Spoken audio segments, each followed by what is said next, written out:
क्या पूरी दुनिया में तेल को लेकर हाहाकार मचने वाला है? क्या ईरान युद्ध के चलते हॉर्मुज से बंद हुई तेल सप्लाई के बाद अब रूस भी दुनिया को अपना तेल नहीं देगा?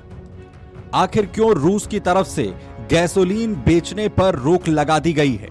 दरअसल अमेरिका, इजराइल और ईरान के बीच जंग जिस तरीके से लगातार तनावपूर्ण बनी हुई है, वहीं दूसरी तरफ पूरी दुनिया इस वक्त तेल के संकट से जूझती हुई नजर आ रही है। भारत भी इससे अछूता नहीं है। जहां इस युद्ध में लगातार अब ट्रंप शांति की बात करते हुए नजर आ रहे हैं, वहीं ईरान साफ कह रहा है कि अगर युद्ध विराम होगा तो सिर्फ और सिर्फ उसकी शर्तों पर, वरना वो अमेरिका से कोई बात नहीं करेगा। वहीं दुनिया जहां तेल संकट से इन हालात के बीच जूझ रही है, तो इसी बीच रूसी राष्ट्रपति व्लादिमीर पुतिन की तरफ से तेल सप्लाई को लेकर बड़ा ऐलान कर दिया गया है, जिससे वैश्विक तेल बाजार में उथल पुथल मच सकती है। दरअसल रूस ने 1 अप्रैल से घरेलू प्रोड्यूसर्स द्वारा गैसोलीन एक्सपोर्ट पर पूरी तरह से बैन लगाने की तैयारी यहां पर कर ली है। रूस की तरफ से जानकारी दी गई है कि गैसोलीन एक्सपोर्ट पर 31 जुलाई तक रूस की तरफ से पूरी तरह बैन रहेगा। रूस का कहना है कि इन हालात के बीच रूस की तरफ से किसी भी तरह की गैसोलीन की सप्लाई दुनिया के किसी भी देश में नहीं की जाएगी।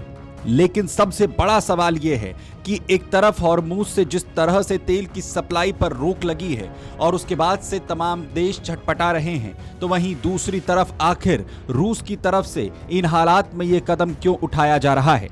जानकारी के मुताबिक इसके पीछे रूस की तरफ से साफ कहा गया है कि जो हालात पूरी दुनिया के देशों में हैं, उसका असर रूस पर भी पड़ रहा है। दरअसल रूस की तरफ से कहा गया है कि हॉर्मुज में आए संकट के बाद से लगातार जिस तरीके के वैश्विक तेल को लेकर हालात बचे हुए हैं, इन उथल पुथल के हालात के बावजूद विदेशी बाजार में रूसी ऊर्जा और संसाधनों की डिमांड लगातार सकारात्मक फैक्टर के तौर पर बनी हुई है। लेकिन इसका असर रूस पर ना पड़े, इसके लिए रूस तैयारी कर रहा है। रूस का कहना है कि घरेलू ईंधन कीमतों को स्थिर रखने के लिए उसकी तरफ से यह कदम उठाया गया है। रूस का यह भी कहना है कि ऑयल रिफाइनिंग वॉल्यूम 2025 के स्तर पर बना हुआ है, जिससे पेट्रोलियम प्रोडक्ट्स की जो सप्लाई है वो स्थिर है। वहीं औद्योगिक कंपनियां लगातार घरेलू डिमांड को पूरा करने के लिए गैसोलीन और डीजल रिजर्व, साथ ही रिफाइनरी क्षमता के साथ इस्तेमाल की पुष्टि कर रही हैं।